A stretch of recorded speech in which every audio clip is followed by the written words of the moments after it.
Mr. Lowe again, and I'm going to read to you Chapter 2 from our book, Charlotte's Web. And Chapter 2 is called Wilbur, and where we get to know a little bit more about how he is. It starts on page 8. Chapter 2, Wilbur. Fern loved Wilbur more than anything.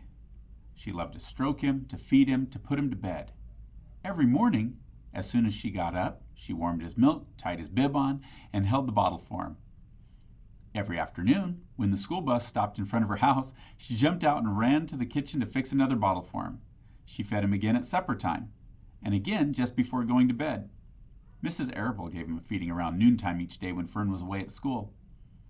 Wilbur loved his milk, and he was never happier than when Fern was warming up a bottle for him. He would stand and gaze up at her with adoring eyes.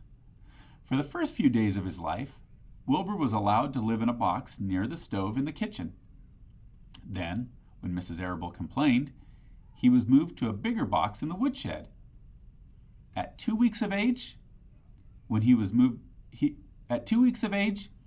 moved outdoors.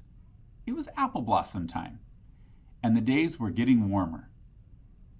Mr. Arable fixed a small yard specially for Wilbur under an apple tree and gave him a large wooden box full of straw with a doorway cut in it so he could walk in and out as he pleased. "Won't he be cold at night?" asked Fern. "No," said her father. "You watch and see what he does."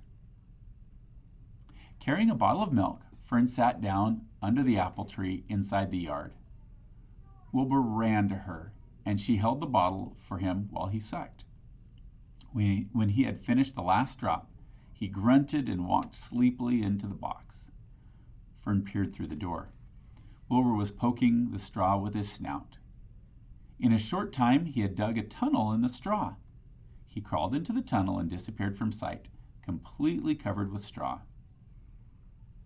Fern was enchanted. It relieved her mind to know that her baby would sleep covered up and would stay warm. Every morning after breakfast, Wilbur walked out to the road with Fern and waited with her until the bus came. She would wave goodbye to him, and he would stand and watch the bus until it vanished around a turn. While Fern was in school, Wilbur was shut up inside his yard. But as soon as she got home in the afternoon, she would take him out and he would follow her around the place. If she went to the house, Wilbur went too.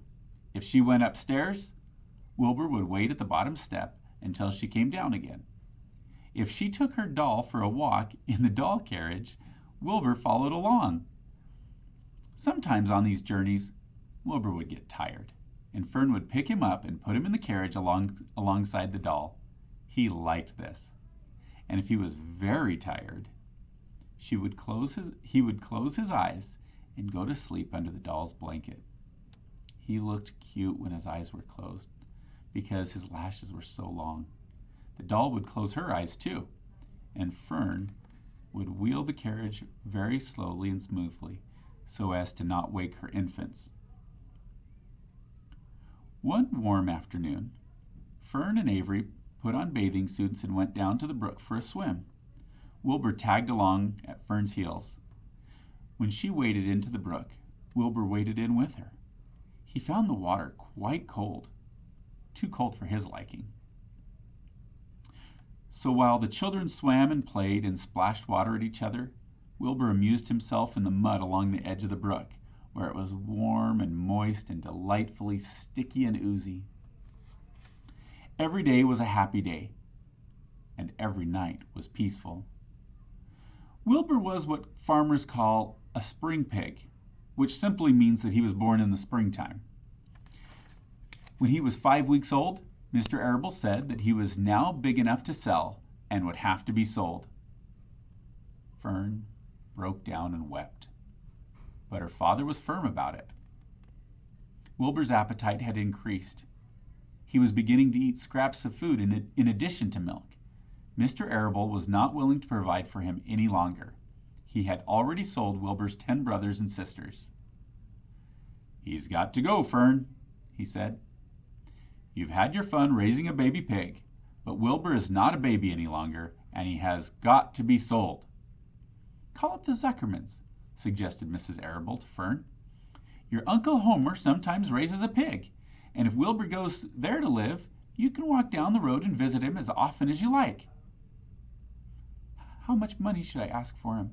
Fern wanted to know. Well, said her father, he's a runt. Tell your Uncle Homer you've got a pig that you'll sell for $6 and see what he says. It was soon arranged. Fern phoned and got her Aunt Edith, and her Aunt Edith hollered for Uncle Homer, and Uncle Homer came in from the barn and talked to Fern. When he heard that the price was only $6, he said that he would buy the pig. Next day, Wilbur was taken from his home under the apple tree and went to live in a manure pile in the cellar of Zuckerman's barn. That's chapter 2.